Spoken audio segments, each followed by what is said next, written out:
Good evening or good morning, wherever you are in the world. I'm Regina Yao, and I'm moderating the 11th Google Hangout session of the 5th International Women's Day edition of our Read for Pixels campaign. So through Read for Pixels, the Pixel Project is collaborating with 14 award-winning best-selling women writers to raise awareness about violence against women and to raise funds for the Pixel Project to keep our efforts to end violence against women alive and kicking. And you will also help us reveal the first mystery celebrity male role model portrait in our Celebrity Male Role Model Pixel Reveal campaign if you donate.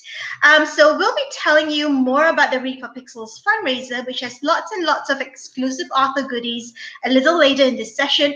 And you can find out more about the Pixel Project, the work that we do, violence against women, and what you can do about violence against women in your community, your neighborhood, your family, and your country. If you go visit www.thepixelproject.net. We have a very special guest for today's live Read for Pixels discussion and Q&A session. We have the fantastic Rebecca Roanhorse. Rebecca is a Nebula and Hugo Award-winning writer and the recipient of the 2018 Campbell Award for Best New Science Fiction Fantasy Writer. Her novel, Trail of Lightning, which is the first book in the Six World series by Saga Press as Simon & Schuster, is available now. And book 2, Storm of Locusts, is out in April 2019. And Rebecca will tell you a little bit more about that later on at the end of this session, because she's got some announcements. And Rebecca now lives in northern New Mexico with her husband, daughter, and hug. Yay! So before we start the session, Rebecca, we just wanted to let you know a little sneak peek of the goodies. Rebecca and her publisher, the great people at Saga Press, Simon & Schuster, have jointly donated some exclusive treats to the stash of author goodies we have up as perks for donors worldwide at the Read for Pixels Rally Up fundraising page. Now, the first treat is the signed and personalized hardcover edition of Trail of Lightning. And the second treat is the signed and personalized hardcover edition. It's actually the first printing. It's going to be hot off the press. That's for Storm of Locusts. And the third treat is the complete signed and personalized set of the hardcover editions of the Six World series. That will be the hardcover of Trail of Lightning and the first printing hardcover of Storm of Locusts. Saga Press has donated 5 of each treat. Right now, there's only 4 of each treat left because we have some donors. So I'm going to put Rebecca on screen because we will all want to say thank you so much to Crystal Weber and Elizabeth Sankyu for pouncing on their copies of the Six World series. Just to reiterate, Saga Press has very generously offered to send the books anywhere in the world. You could be in Timbuktu. You could be in Australia and New Zealand. You could be, I guess, in Antarctica. You have an address. Saga Books will send them to you. Just make the donations. Go to our donation page. We'll tell you a little bit more about that later. But I think Anusha is also putting the link in the chat box to the left of the screen, to the right of the screen. And to date, we have raised $2,535 towards our $5,000 goal.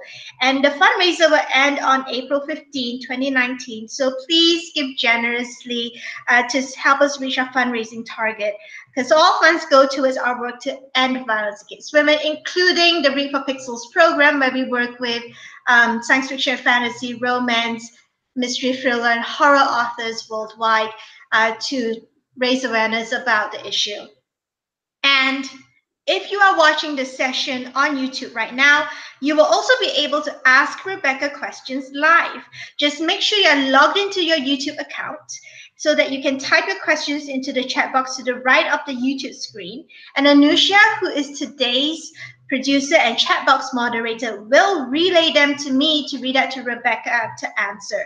So if you have any burning questions about Maggie, the Monster Hunter, or Kai, or Grace, or anyone, this is your opportunity to ask Rebecca about it. Though I'm not sure whether she'll do any spoilers. Probably not. So Probably. yeah. So let's head on over to Rebecca now. Welcome, Rebecca, to Reaper Pixels. And you are gonna read for us today from both Trail of Lightning and Storm of Locusts, yeah, right? Yes, that's correct. Hi, everyone. Thanks for having me. And yeah, I'm excited to read from Trail of Lightning. Some of you might already be familiar with that, but I'm going to read something new from Storm of Locusts that most of you have never heard before. So do you want me to start now? Yes, please. Okay, great. Okay, so just a little background for those of you who might not be familiar with the books. This is a post-apocalyptic world, sort of a near future, where the world has gone through massive climate change. And the main event that really changed things is called the Big Water. And it was a huge flood followed by earthquakes and other natural disasters that sunk most of the known world. And in the United States, the area of the United States, the part that survived is really the Southwest.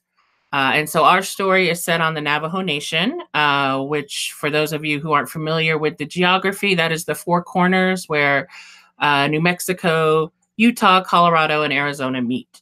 And the Navajo Nation is there. It's also called the Navajo Reservation. And in my books, it has survived and it is thriving and it has sort of raised up as like one of the remaining powers in the world. And so my book follows a young woman named Maggie Husky, and she is a monster hunter. And in Navajo traditional stories, there is a story of the monster slayer and his brother born for water. And so the idea really came from a very sort of traditional idea of Navajo thinking about monsters in the world, right?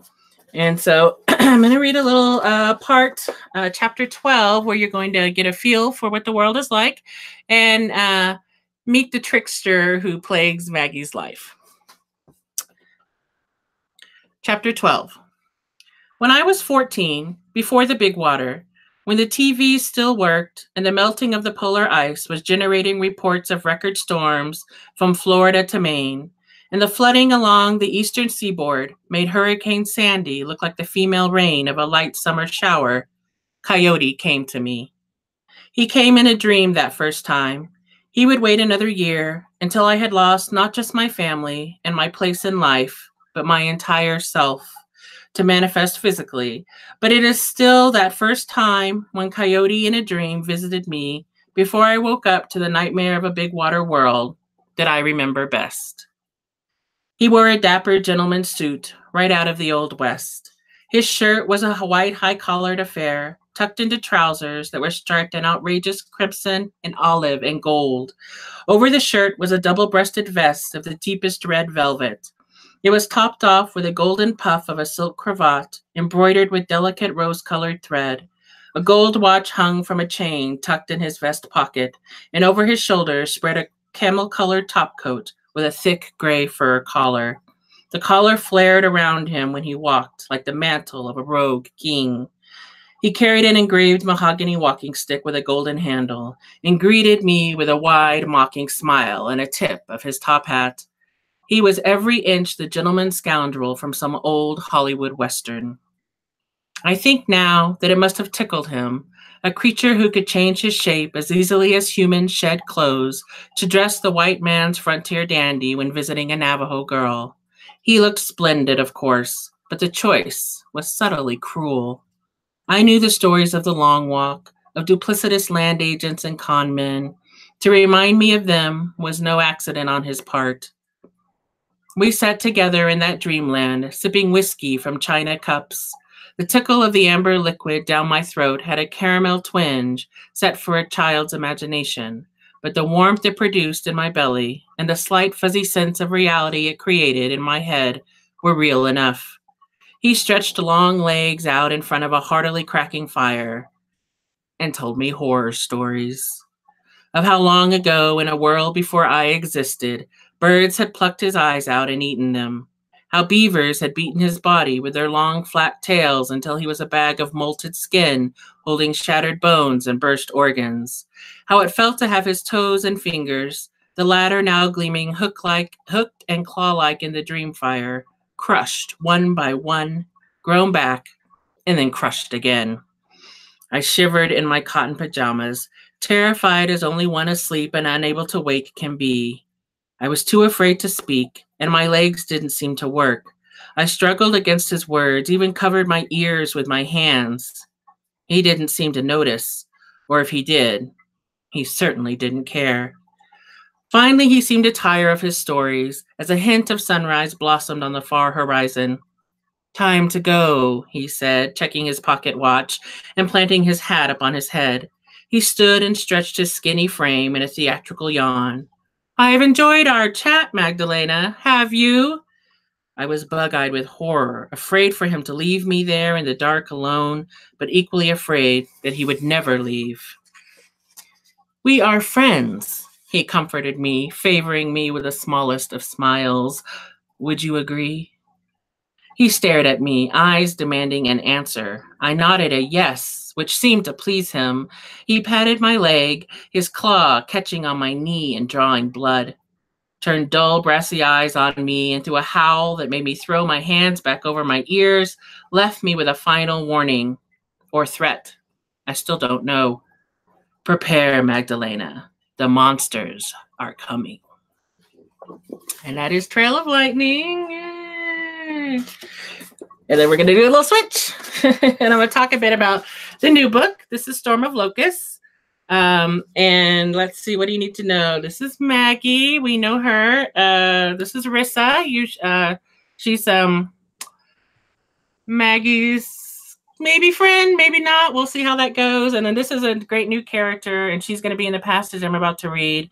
And everybody always asks, who's the girl in the wedding dress? And that is Ben. Okay. And so let's see. I just made some little notes so I remember what to tell you about this part. Right. Okay. So Rissa is part of a family, the Goodacres. And the Goodacres, Clive and Grace is her mother. And they are a Black family that lives on checkerboard land on the reservation. And that means it's land outside of the Navajo jurisdiction, which is something that really exists. And I just sort of play with it in this story. But so they own a bar / black market, / gun running establishment. And Grace is the matriarch of the family, and she's kind of a badass. I love her, and she is a wonderful mother, despite her gun running. And sometimes she's a mother to Maggie, even though Maggie would prefer she not be. So that's often how it goes, right? So this is from that. We start in the bar, which is called the All-American, and we go from there.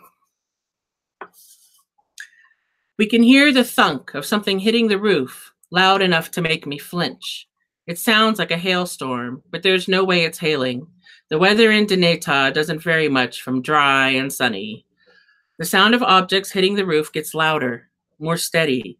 Ben hops down off the bar stool and walks toward the back door, the one facing the trailer. There's no windows in the All-American, so if we want to see what's going on, we're going to have to open a door. "Wait," I tell her. I reach around the bar to find a couple of Grace's ubiquitous bar rags, hand Ben one, and we tie them around our faces, covering noses and mouths. By now, the sound of the storm has become so loud I have to raise my voice to be heard.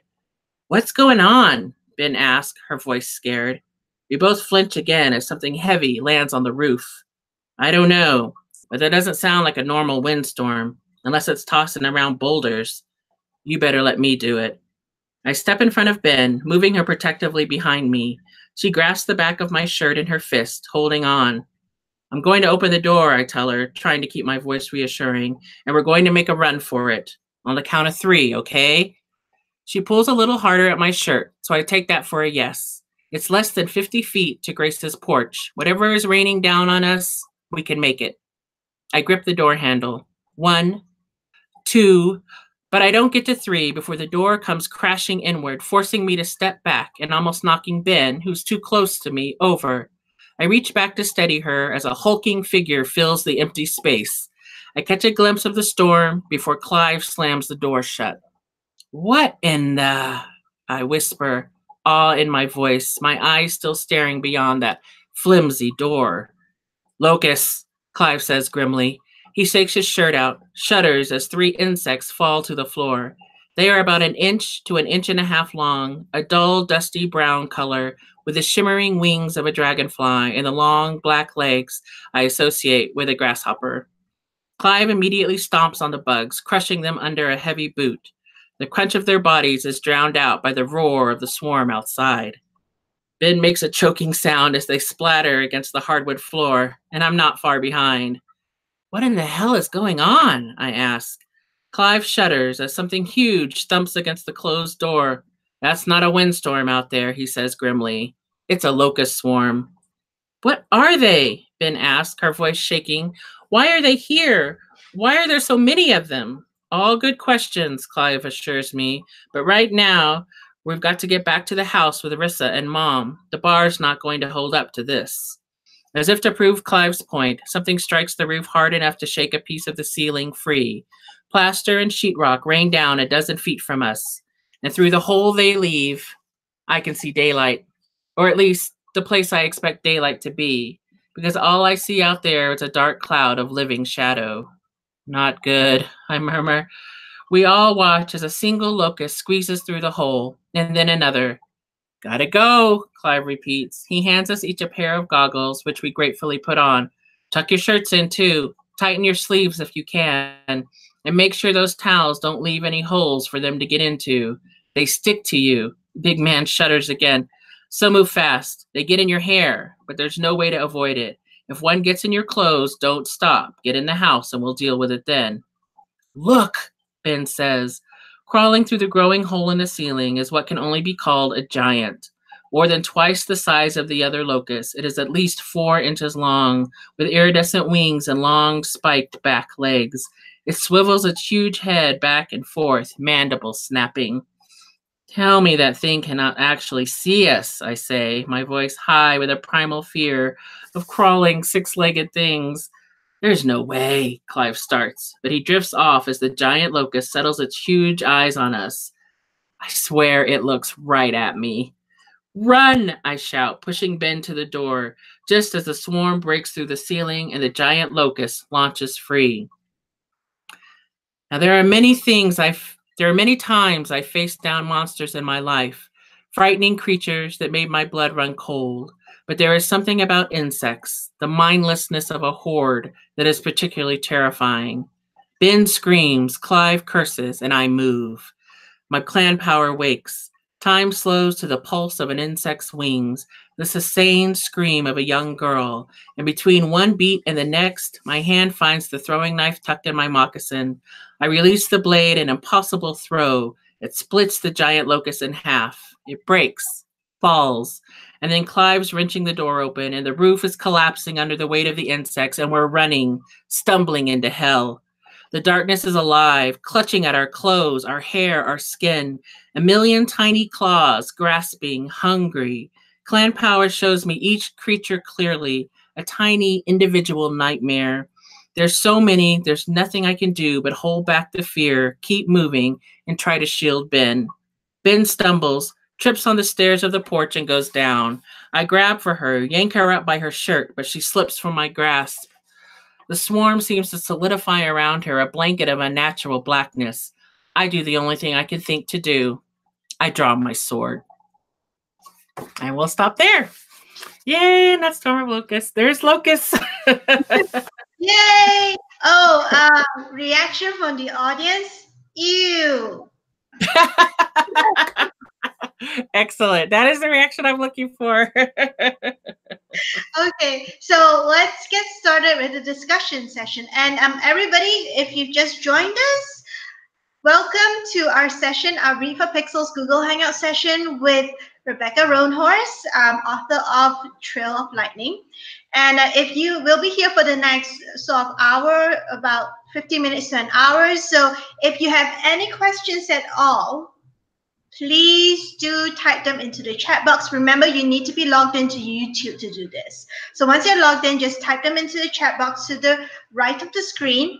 And Anusha, who's today's producer, will relay them to me to read out to Rebecca.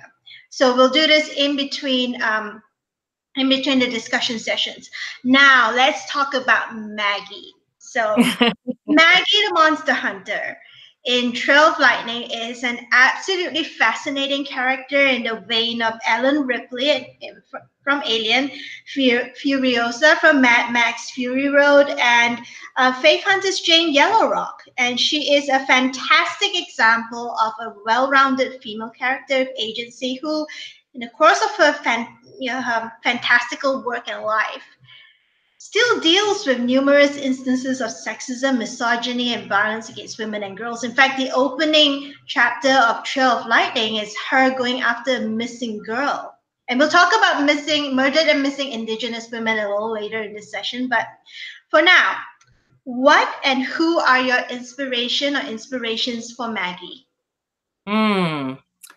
Gosh, I think obviously I'm a big fan of urban fantasy. So, I've read, a lot of people like Alona Andrews and Laurel K. Hamilton and, all these sort of strong female characters. It's really what drew me back to fantasy.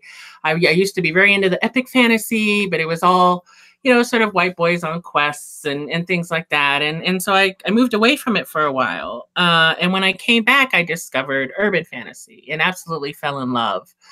And so I really wanted to write, a character like that. And I wanted her to be Indigenous. I wanted her to be not just half, as you see in a number of urban fantasies, but fully, and to live in an Indigenous world and to be surrounded by, the traditions and stories of an Indigenous culture.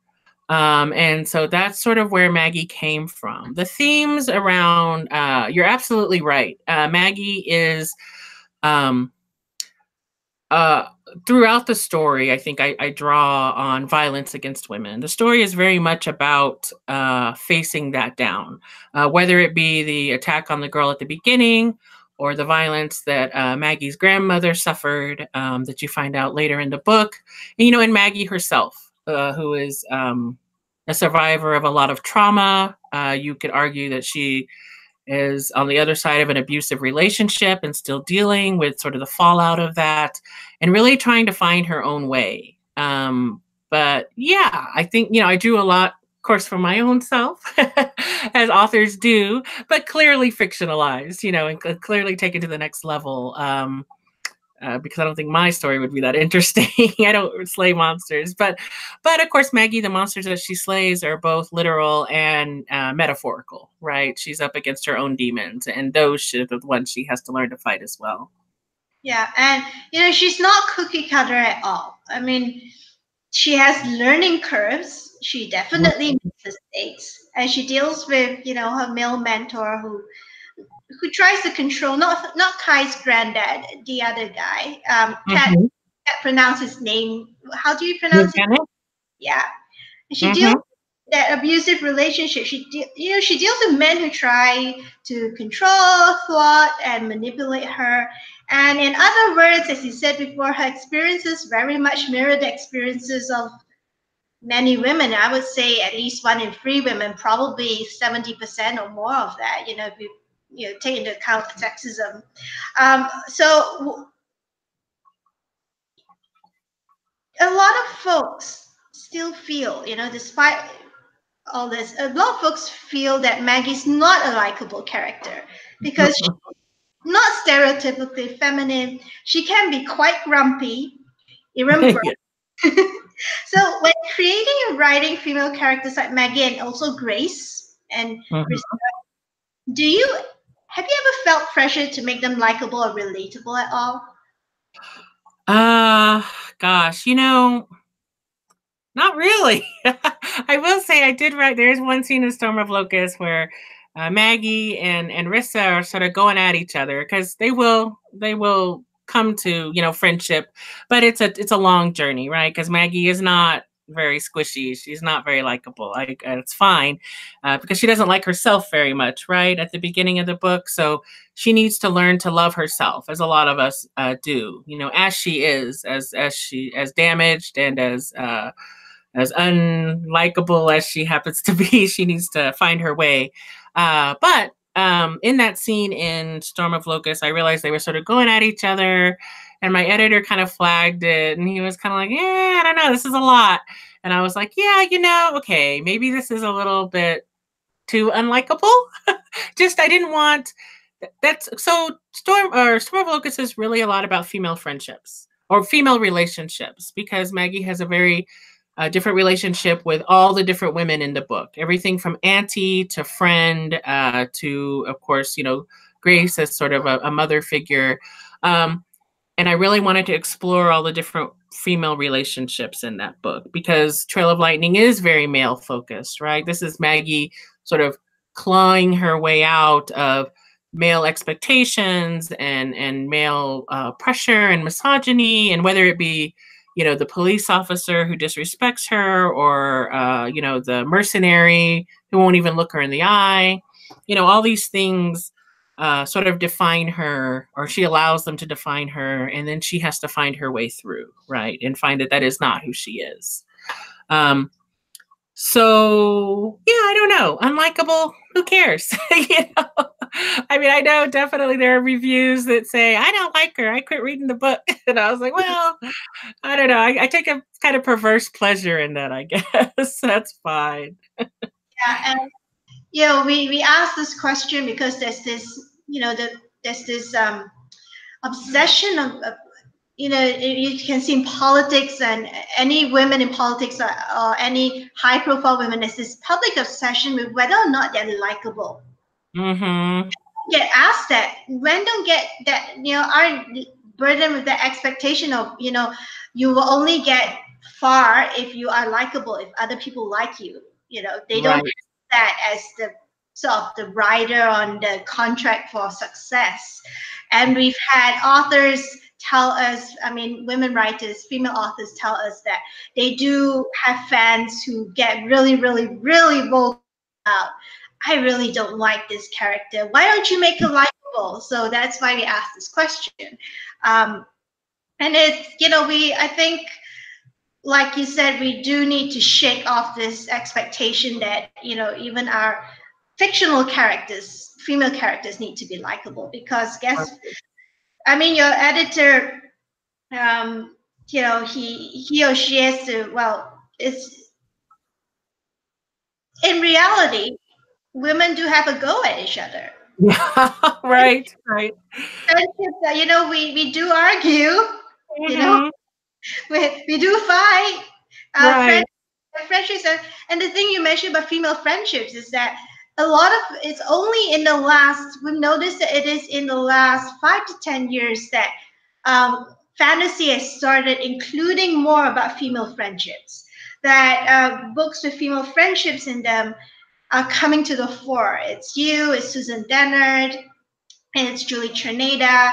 And we look at, and we talk about the Bechdel test, where, two women, it's just such a simple test, two women talking to each other about something other than a man. And when you think about it, it's like, what? Women have like millions of other things more to talk about than men.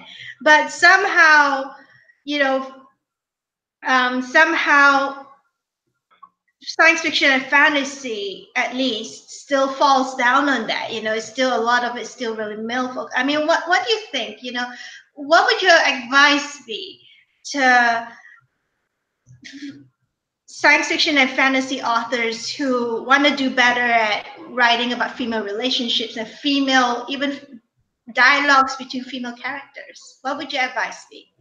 Oh, okay, so I will confess that in my first draft of Trail of Lightning, Clarissa, was a man. Clarence, I think. And so I had written the draft, and I thought, wow, the only women in this book are Maggie, Grace, and Mosi, if you count a cat. And that seems like a lot. Like there's a lot of dudes, and I know, the story is really about, her sort of breaking through, this male sort of wall that she faces, but she needed another female character. And so I literally went through and changed Clarence to Clarissa without changing the substance of their scenes. So I changed some of the dialogue and stuff to fit what I felt was a more female voice, but it was a challenge to myself because I'm not immune to that same sort of bias as well. And I have had female writers tell me, it's really hard to write female characters. And I thought, wow, you really drank the Kool-Aid, but we all drank the Kool-Aid. I mean, the programming is real, right? And so you have to consciously work sometimes to center women and to center their stories and to center their friendships. And that was one of the reasons, I wrote Storm of Locusts the way I did, is because I really wanted to force myself to do that. But it doesn't always come easy. You have to be conscious of it and work at it, just like any other part of your craft. Yeah, and look at, Marvel, like just a little, with Captain Marvel, finally we get a movie where the female character is not her life and focuses and doesn't revolve around a guy, and right. The most beautiful friendship with Maria Rambeau. Right. Most beautiful friendship, and little girls who go in to watch Captain Marvel, they're going to be absorbing this, that representation matters. Like, imagine being 8 years old and sitting there and thinking, wow, I matter. Right. Well, and I have a daughter who's 11, and we took her to see it. And I just love that, like, this is normal for her, that she's, and also the same with Black Panther, we felt the same way that, she gets to see these superhero movies and these incredibly strong women on screen, and it's normal. She doesn't have to think, it wasn't like at least when I was growing up, that would have been impossible. I can't even imagine, so it's great. And Star Wars too, Rey and Rose and all those characters. It's great. Yeah, and we'll get to we've got questions rolling in now, so we'll just wrap up this particular round of discussion, and then we'll go to the fan questions, and then we'll go back into the discussion. So that you mentioned that you went to epic fantasy and you start reading it because it's all about white boy adventures. and plenty of female stereotypes in fantasy, which has historically, at least in English language books, been based on European mythologies. So thus writing stories rooted in the Navajo tradition, that mythologies and culture help with breaking these stereotypes in the genre, when, help you with breaking female stereotypes in the genre. Well, one of the things, I'm going to give you a little sneak peek to my next project in answering that question. And I am writing an epic fantasy that comes from an indigenous sort of perspective. What is the United States, the Southwest, the ancestral Puebloans, and influence of like the Maya and some of Mesoamerica, sort of 11th century-ish indigenous culture in Americas. And that is a very different kind of culture that women, that treated women very differently. And in this book that I'm writing, and it is fantasy, it's not historical, the city that it's focused on is all led by women, like all the they're matriarchal clans, so many indigenous cultures are matrilineal at the very least, and some are actually matriarchal. And so I wanted to draw on some of that and like play with that idea. So I don't know if that answered the question, but yeah, I think there are other models, and certainly same with gender. I think indigenous cultures historically or traditionally treat gender quite differently than a lot of European cultures. Often there are 4 genders, if not more. And so, that is going to shift. That's going to change, sort of the balance of power between when you're in a non-binary sort of culture. So, yeah, there are other places to look. There are other influences. There's not just one way, I think, to write epic fantasy. Yeah, and let's go to the reader question, well, the viewer question. Zigzag Claiborne says, does Miss Roanhorse think unlikable, air quotes, tends to mean a character isn't doing enough to uphold the reader's prejudices? Oh, that's an interesting question. Um, hmm.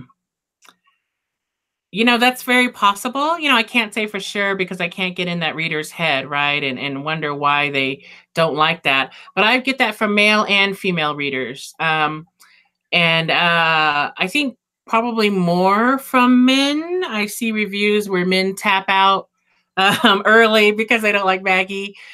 Um, and I think that definitely they have some sort of expectation about, what she's supposed to be like or what they were getting, especially in urban fantasy, which can sort of sometimes veer towards the sexy but deadly, sort of character. And I don't know that Maggie is, all that sexy. She's just kind of deadly. And so, that there is that. Yeah, I guess it's up to the individual reader, but I think that's a really good point, and I hope that people can come to a book, any book, not just mine, and with an a more open mind, and allow their prejudices to be challenged. And there's so much great science fiction and fantasy being written right now that it can do that and is doing that. And I'm reading it and being challenged as well. And I love it. I mean, it's exciting. It's a great time to be reading in the genre. Yeah, and that the male readers that tap out because of Maggie. I'm just gonna say you can watch Ellen Ripley in Alien. Right. Watch Furiosa in Mad Max Fury Road. Maggie is of that ilk, and also you really don't really need to center men in the conversation about, and when writers decide how to portray their female characters, it's not about, like you said, it's about being real. It's about women do have arguments too. Women can have unlikable moments too. So maybe treat Maggie and other characters like Maggie with respect. Maybe you might learn something from, like you said, Maggie's not sexy. She's just deadly. Well, yeah. Ripley's the same thing. She's not sexy. Right. She's just deadly. Even with, the little girl carrying the little girl on the hip, and the little girl's deadly because she survived, right? Right. Anyway, so though there are misogynistic characters in your books, the male-female relationships between the characters are generally quite equitable, and some male characters like Kai are respectful of women, their thoughts and decisions. Now, you mentioned just now that some indigenous cultures are matrilineal and they treat gender, their perception, their view of gender is more fluid. There are at least 4 categories, and you have respect for female voices and female-led traditions. And was this an influence on the way you portray your male-female relationships? Yeah. I think sometimes these things, because I am indigenous, just feel natural, and so I think the answer is yes, because they influence me. And they influence who I am and what I'm going to write. So I don't know that I consciously said, oh, I'm going to make these relationships more equitable, but they definitely are. And certainly I did play with sort of a reversal of Kai as the healer and Maggie as the warrior, because you see the opposite, a lot in fantasy. You see, that the woman is the healer and then the man's this great warrior. So I wanted to play with that. And Kai is, what you would call like a soft boy. He's like a cinnamon roll, right? And I wanted to show that there can be strength in that too, because he's just as strong and just as brave, if not braver, right? Well, I wouldn't say that. Let's just say he's just as strong and just as brave as Maggie. And that's why they're so well suited for each other. But his strength doesn't come the way that hers comes. It doesn't come through like violence and killing. It comes through healing. And he is also male. So yeah, I definitely wanted to show a different way that could be done. Yeah, I just giggle at you calling Kai a cinnamon roll. Ah, he is though, right? He's very sweet. um, and speaking of all of that, the line between consent and coercion isn't always really clear. Made very clear in fantasy books, whether it's epic fantasy, urban fantasy, or paranormal romance. Do you think this is an issue that writers in the genre have started tackling successfully in recent years? I think that yes. I read primarily fantasy, science fiction and fantasy written by women. That's just the way it plays out. I don't always make a conscious decision to do that, but it just turns out that those are the books I like. Um, and Max Gladstone, because he's awesome. I read a lot of his stuff too. But so I see in sort of more recent contemporary science fiction and fantasy, the consent is definitely there, or it's an issue that is addressed. Like I made consent very obvious, I think, in my book. I mean, Kai asks literally, before, he kisses her. He asks, hey, do you want to sleep together? Verbally asks, and she says no. So, I really wanted to make that clear. And of course, we all know that epic fantasy has a rape problem. But I think, the more sort of people that question that and shine some light on that, and sort of make writers aware of it, because honestly, I think because it's been a trope that's so well used, I think a lot of writers don't think about it. And then, maybe this is sort of their awakening a little bit, that they can be like, oh yeah, if I wrote a more complete and interesting female character, then maybe I wouldn't have to rely on this trope, right? Maybe she could have a voice and we could do something different. So yeah. Yeah, but what gets me, and it's what Chuck Wendig has. I mean, have you seen his Reddit topic? Those are epic. Basically, why are female characters? He had been talking about this, and also Game of Thrones. But I think Game of Thrones had a particular season, I think season 5, where he just stopped watching because he's like, every episode has the rape of a female character for. You could cut that out, and you don't even need it. Basically, yeah. He was talking about that, and it's like, why lean on female pain as the trigger, catalyst for man pain, so that he has a reason to go on his quest. It doesn't that gets old. Yeah, and it's a little lazy. I think it's fair to say that that's lazy. Yeah, lazy writing. Yeah, and it's going back to Kai as the cinnamon roll. Do you think reframing? I mean, Kai he's not hostile. He's not toxic. He's fully realized character. He's kind. He's, like you say, he's a healer.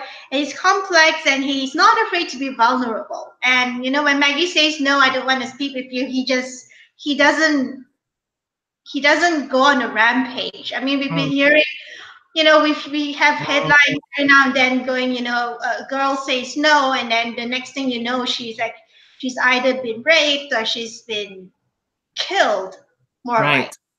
No, I'm not going to go to the prom, and then 2 weeks, 2 days later, the boy who asked her kills her. I mean, we've heard so much about that. So do you think that do you think that stories that feature more characters that are like Kai, not exactly like Kai, but they are not toxic, that break away from that whole alpha male, alpha males are based on yesterday Laura Ann Gilman was talking about how wolves actually they found out, scientists and biologists, and they all found out that actually wolves aren't their their power structure and their packs aren't actually organized like that at all. Right. It's just like a convenient, right now it's like a really convenient trope in a lot of urban fantasy. Paranormal romance, right? Mm-hmm. But do you think that if there are more characters like Kai, um, science fiction and fantasy writers can, break away from these toxic tropes and stop, promoting the toxic masculinity and the dehumanization of women? Do you think if they did that, there might be a change in it? Yeah, well, I think the same way that we talk about that you want a complex, fully realized female character, you want a male one like that too. And not all men are the same, and not all are alphas, nor should they, whether that be a real thing or not, and nor should they strive to be. Um, I think that the more variety and the more different sort of models you show of masculinity, the better. I think that can only be better writing, better stories, more interesting characters that maybe you haven't seen before, and yeah, people that you can totally fall for. We are, guys, we are, if you are here about y'all, not guys, I'm not going to be gendered here, y'all. If you've just joined us, we are about 2/3 of the way through with our session with Rebecca Roanhorse. If you have any questions for Rebecca, please make sure you're signed into YouTube. The chat box to the right of the screen is where you will type in your questions. You can type in your questions, and Anusha, today's producer, will relay them to me to read out to Rebecca to answer. So let's talk about stories. So stories are one of the most powerful ways of bringing about cultural change. In fact, culture is transmitted by stories. All the cultural narratives and what makes up how what expresses what culture believes in, and also teaches the people in it about what the social norms are, what's normal, Mhm. what's not normal. And in your opinion, how can authors strike a balance in their storytelling between raising awareness about issues like violence against women while telling an engaging story without being pedantic or preachy? Sure. God, I think that's. I think writers' jobs is to create art, and so I think you can do that responsibly. But I'm not sure, that if the message speaks to you and it's something that you want, to do, well, of course. But I'm not sure that it's a writer's job to change culture per se. I don't think anybody should set out and be like, I'm going to write this book and I'm going to change culture. I think that you write the book that speaks to you, the characters and the issues that speak to you, and it is art, right? Which means it's subjective, and the reception of it is subjective as well. And so, gosh, I think that you just have to have integrity.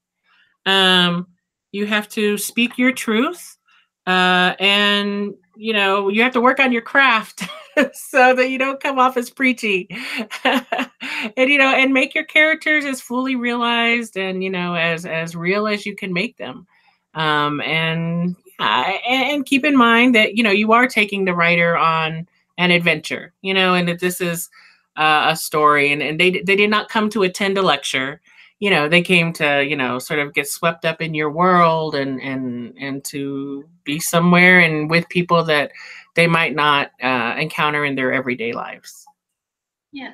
So let's talk about murder and missing Indigenous women, because that's Hmm. one of the themes and reasons why you started writing Maggie's story. So I'm going to put myself on screen because I'm going to share some um, statistics. Hi, everybody. If you just joined us, I'm Regina. I'm the disembodied voice you hear off screen, hearing off screen so far. So let's see. Let's share this. Right. Can you see this, Rebecca? Yes. All right. So, in the past couple of years, the extremely high rates of murder and missing Indigenous women is finally getting some, though still not nearly enough, mainstream attention from society. Native and Indigenous women also experience extremely high rates of sexual violence. So, I am going to let's start. So in the U.S., Native and Alaskan Native women are more than 2.5 times more likely to be raped or sexually assaulted than other women in the country, and this is from a report by the United Nations. And in Canada, Native and Indigenous women make up 4% of the population, but 16% of all women murdered are Indigenous. And this is from a report, numbers from Indigenous and Northern Affairs Department at the Government of Canada. And let's drill down to a case. So in 2018, there was a survey by the Urban Indian Health Institute, and you can go to their website. The address is right at the bottom in italics. They did a survey of 148 Native American women living in Seattle, Washington. And the survey came back with these results. 94% reported being raped or coerced into sex. 82% who were raped or coerced into sex reported that the incident or incidents happened before they were 18 years old. And only 8% of cases of a rape or coercion victims' first attack ended in a conviction.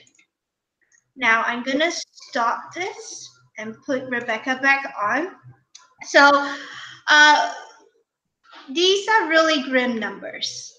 And different people are working, and the stories are only just now, with the rise of social media, the stories are only just now, the skill of it is only just now coming out, because social media enables the person on the digital street to actually start uploading videos and talking about it without having to go through mainstream media, which has been ignoring the issue for the longest time. So in terms of stories, how do you think Own Voices, science fiction fantasy authors like yourself or Indigenous and, in general, Own Voices authors, how do you think you can address types of violence against women that women and girls in your community or culture experience in particular? Right. Like you said, we've been invisible, for so long. Like, I was looking at some statistics myself, and the murder rate is 10 times the national average for Indigenous women, and that's from the Department of Justice. And there were 506 missing and murdered Indigenous women cases last year. 280 of those were murders. And there's a statistic I've often heard that 1 in 3 Native women have been victims of violence, and you never see it on the news. You never see campaigns about it in the mainstream. Just now, is it starting to get any sort of people talking about it legislatively? There have been a few bills put forward. There are jurisdictional issues in Indian country that keep where crimes are federal and instead of state. And so that keeps people from being prosecuted often, because often the people doing these crimes are non-native. And there are laws that mean that they don't get prosecuted. And so I think we talk about it, first of all, and we put names to faces and families. And if you see these stories, get them out there, tell people about it, because these are people's sisters and cousins and nieces and mothers. And they're just invisible. Like so much of so many Native people generally, I think in popular culture and in mainstream culture tend to be invisible. I saw a statistic that said something like 45% of Americans think that there are no more Natives, that we're all dead. And it's just that sort of ignorance and that sort of invisibility in popular culture that helps to keep that sort of myth alive. And so we just try to challenge it, and we ask allies, I think, too, to challenge that every chance they get. Yeah, and and when you're not invisible, the stereotypes, the Right. tropes are still there. So, it's time to dismantle all of that, I think. Right, absolutely. And that's, something I really try to do in my work is create native characters and stories that are contemporary or even into the future to show that we are still here and that we're thriving and existing. And, we have families and friends and we're at that level where you really have to often humanize natives because people are so stuck in the 1800s and stuck in these stereotypes of westerns and all the sort of things that go with that. That yeah, I mean, part of I feel my job personally as a writer is to challenge that. Yeah, and I think there's another question from the audience. Oh, so Zigzag Claiborne says, is there any trope that gets under your skin so much more than others that you would do a Barry Allen timeline change to make sure it never existed in the first place? Gosh, I don't know. I'd have to think about that. I will confess that there is a trope that I love that a lot of people hate, and that is I love a love triangle. And I know people hate them, right? But I love them. And I think that you can play with that, like, as I do sort of in Trail of Lightning. I think you can, twist that in certain ways. You can confound expectations. Because I don't want to give away the ending of Trail of Lightning, but that love triangle doesn't work out the way you thought it would. Because Maggie is Maggie and she's not gonna, she's gonna go her own way. But yeah, I think any trope can be done well if you play with it, and you challenge it or you reinterpret it. You find your own way. I mean, tropes work because they're tropes. I mean, because they're familiar, and you do need to give, I think, your readers some familiarity. Like I think for my books in Trail of Lightning and Storm of Locusts, I'm putting you into a world that most people are not familiar with. So your guideposts are tropes, or things that you are familiar with, things that you can recognize. So when I throw untranslated language at you or cultures, that you don't know and stories that you don't know, at least you understand what a love triangle is, right? So you come along. Yeah, there are lots of rantings about love triangles. Darn it. I might be because it's kind of overused in YA fiction. Oh, That sure. I think it got to the point where everybody goes, "No, stop, enough." I know. Yeah, I know. I think Twilight and Hunger Games ruined the love triangle for most of us. But yeah, I think you can still do it well. I think you can still make it interesting. Yeah. So let's talk about geek culture because we touched a bit about that, a little bit about that when we talked about Captain Marvel and the little girls like your daughter who go see it and they established a new norm basically. So but Greek culture in general still has its share of critics saying that it is still too male dominated, despite a rising number of prominent, well respected, and well known female authors like yourself. And plus, there's still plenty of hostile, misogynist, and sexist behavior by male geeks towards female geeks. So, what do you think needs to be done to make geek culture as a whole, whether it's comics or gaming or books, more welcoming for women and girls? Oh gosh. Well, ask me an easy one, huh? Sheesh. I have been, I think, very lucky that I have had women before me open the doors and make room for someone like me to come into the genre and have a positive experience. So, I mean, everyone from N.K. Jemisin to gosh, I don't know. She's the one that comes to mind because I'm thinking of the Hugos and all the sort of crap. Honestly, she had to put up with to write an incredible science fiction and fantasy series of books that deserve the Hugo. All three of them, right?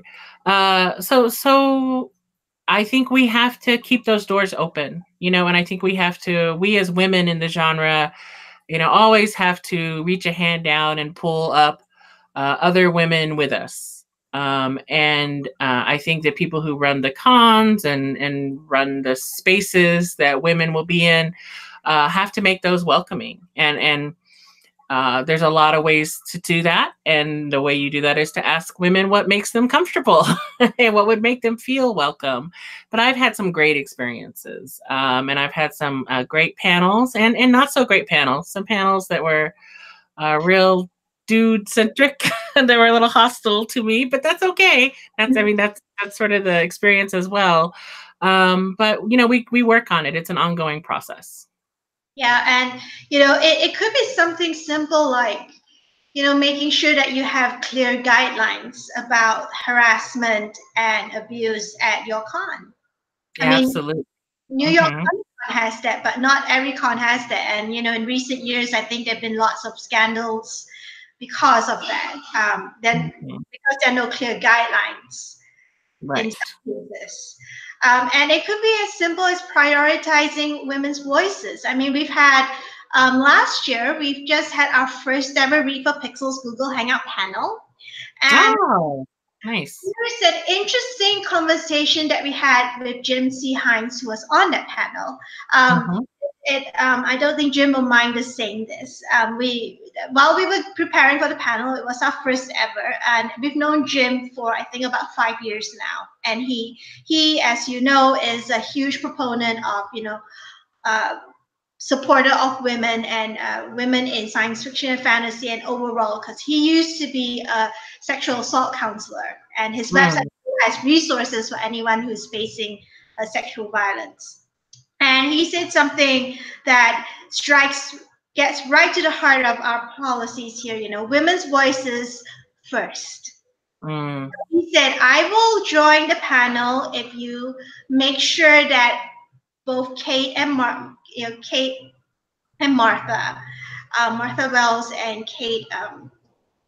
Gosh, I have my brain. Elliot? Yeah, Kate Elliott. Sorry, guys. Sorry, my brain just kind of like just skipped. Just a good guess. I guessed well. He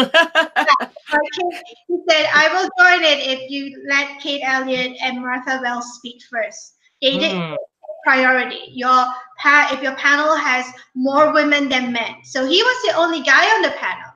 He was the only guy on the panel, and we let both Kate and Martha speak first on in answer to every question from us and every question from the audience, and it worked. We have to prioritize women's voices, and it's not because of identity politics. It's because equity sometimes means fighting for equity. Sometimes means giving someone a bigger share of the platform, and they've already got a small share of the platform anyway. So what's it to you if they just share a platform? I mean, we can put up more tables, right, instead of having the door shut. This is not an elevator. It doesn't have a weight limit. Right. Yeah, it's a table, and we can put up more tables. Yeah. So so let's talk about parenting, because you have an 11-year-old daughter, and parents are usually the most influential role models in a person's life. And as a mom, what do you think parents can do to help prevent violence against women and girls in future generations, and to get boys involved in helping to do so? Right. Yeah. I'm very struck by this idea that I hear about, like, teach boys not to rape, as opposed to teach women how to be safe. So I think a lot of that, of course I will teach my daughter, to be smart, about, her surroundings and where she puts herself. But I think the emphasis should really be on, teaching boys to respect women and to respect their boundaries. Yeah, God, it's a tough one, that's tough. And you do worry about it as a parent, because you also see, as the gender roles, you see gender roles starting to form even as young as, third grade, fourth grade. and boys are a victim of it as well. You know, both boys and girls, and of course, you know, there's other genders, but these two genders tend to get forced onto kids, you know, and then they think they have to act a certain way or be a certain way, and that's what's masculine and that's what's feminine, and those are their only options. And so I think we try to, as parents, we try to do better by them. And I think that's the best way to do it, is mutual respect and boundaries and, you know, self-esteem for both boys and girls.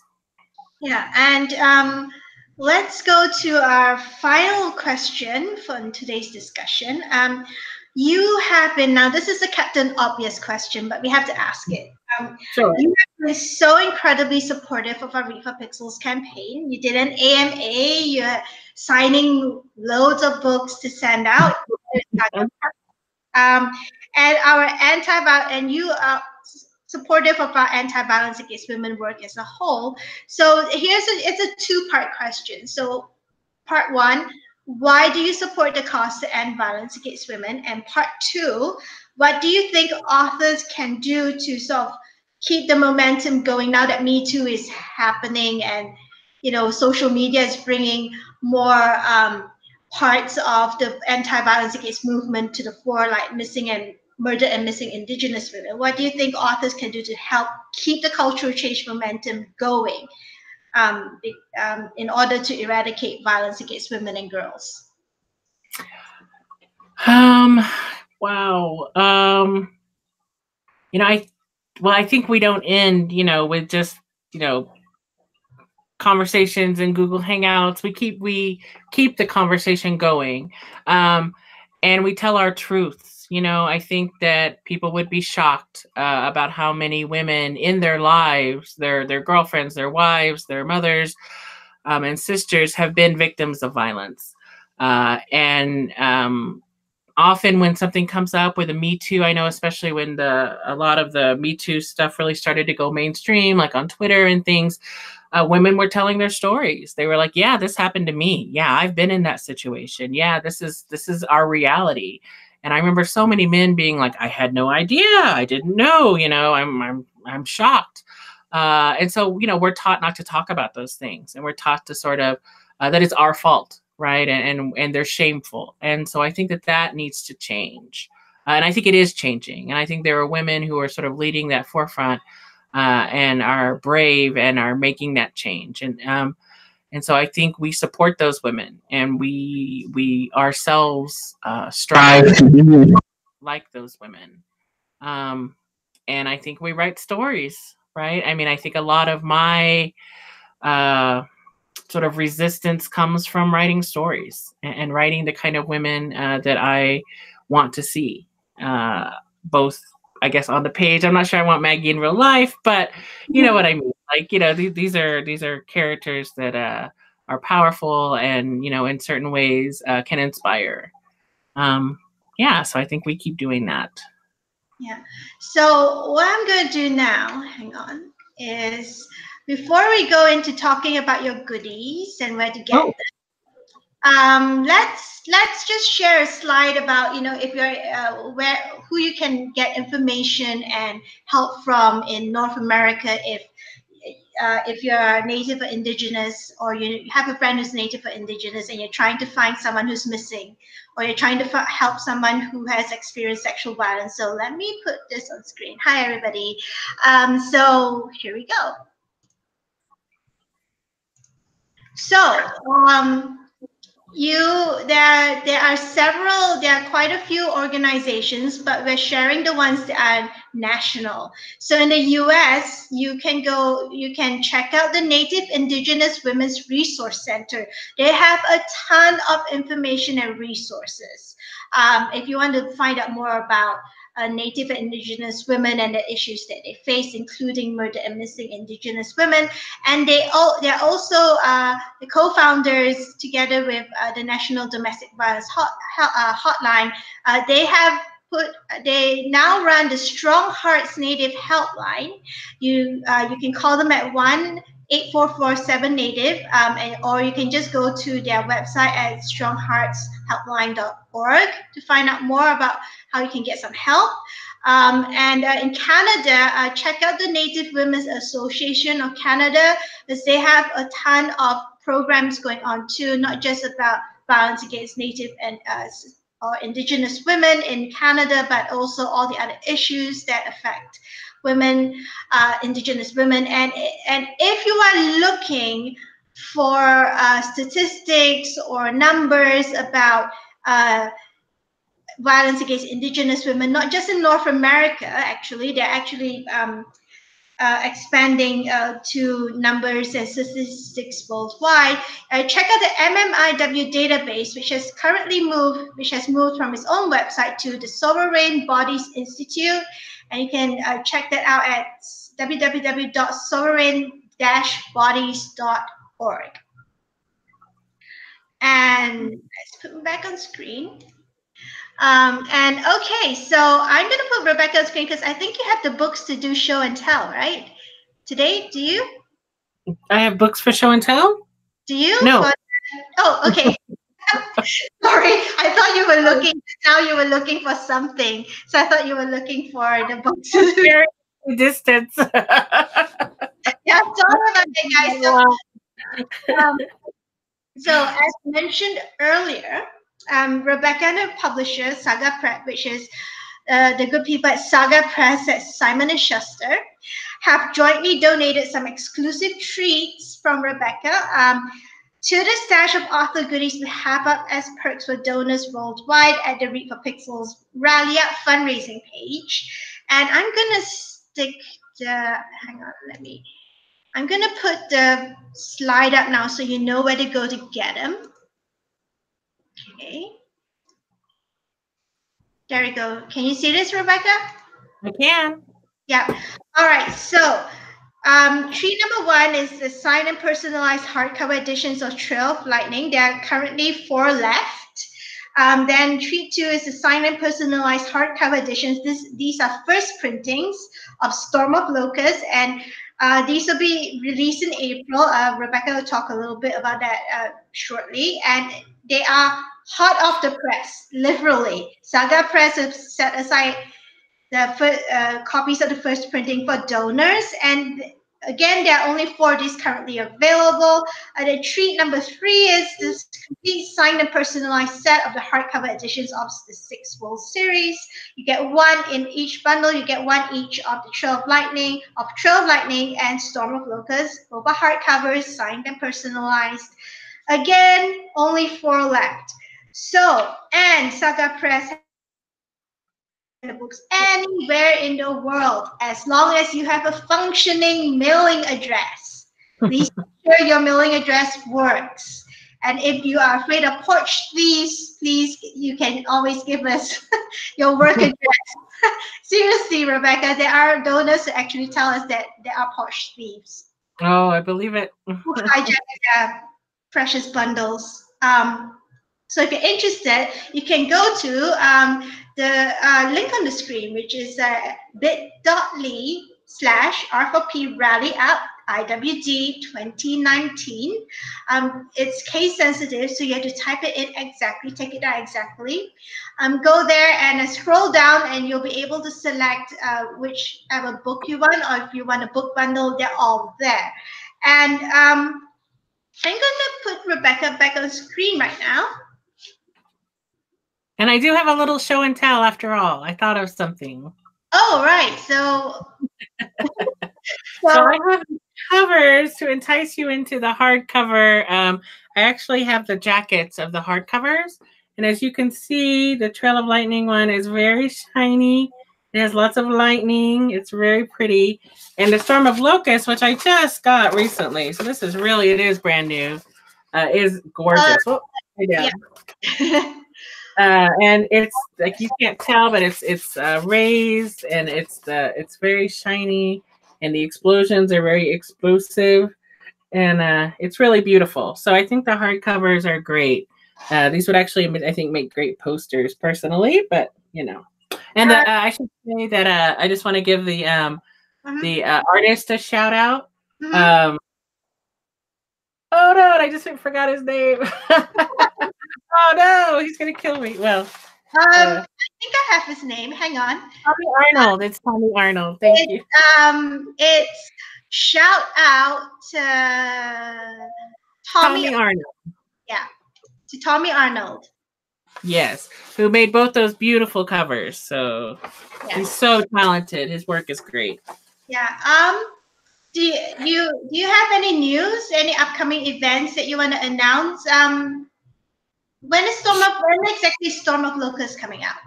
So Storm of Locusts comes out April 23rd. So that's just over a month away. So we do encourage pre-orders. Pre-orders are love. They really help the campaign. And I will actually be touring to support the book. So I will be in Seattle for the launch. And you can find this information on my website at RebeccaRoanhorse.com/events. So I will be in Seattle on the 23rd. We will have cake. We will have some goodies to give away. My husband is an artist, and he's a jeweler, and I'm going to convince him to make something special as a door prize to give away. It will be one of a kind. So you should definitely come to that if you can. That's in Seattle. I'll be in Portland on the 25th, and then I'll be in the Bay Area for the Bay Area Book Festival in May, as well as Los Angeles for the Nebulas, because Trail of Lightning is nominated for a Nebula. And then I will have a reading in Los Angeles at Skylight Books on the Sunday after the Nebulas. And I'll be there with Sarah Pinkster. And I'll be in Seattle and Portland with Sam Miller, who wrote Blackfish City, and with another author whose name is just slipping my mind. But you can find all of that on my website. Mm-hmm.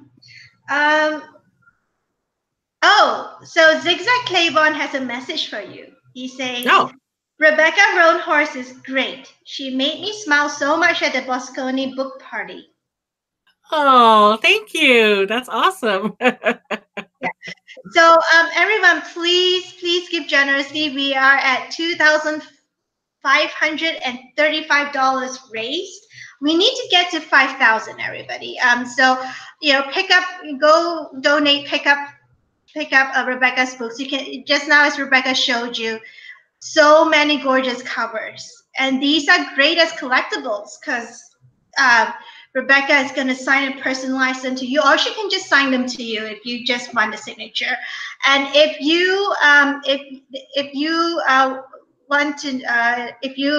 that's not your jam, then there are plenty of other author goodies available from Read for Pixels authors, including Laura Ann Gilman, Lisa Sherin, Tanana Dew, Alma Alexander, Mary San Giovanni, Caroline Kepnes, and more.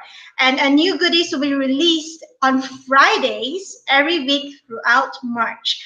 All the funds that you give go towards our work to end violence against women. Now, if you are not familiar with the issue of violence against women beyond Me Too, the hashtag Me Too movement, want to find out more about it, or if you're a teacher or parent who wants to talk about to your kids about the issue, you can go to our website at www.thepixelproject.net. We have lots of violence against women 101 pages there, where you can, including one on violence against Native and Indigenous women, that you can sort of go click and look at a page and get some basic facts.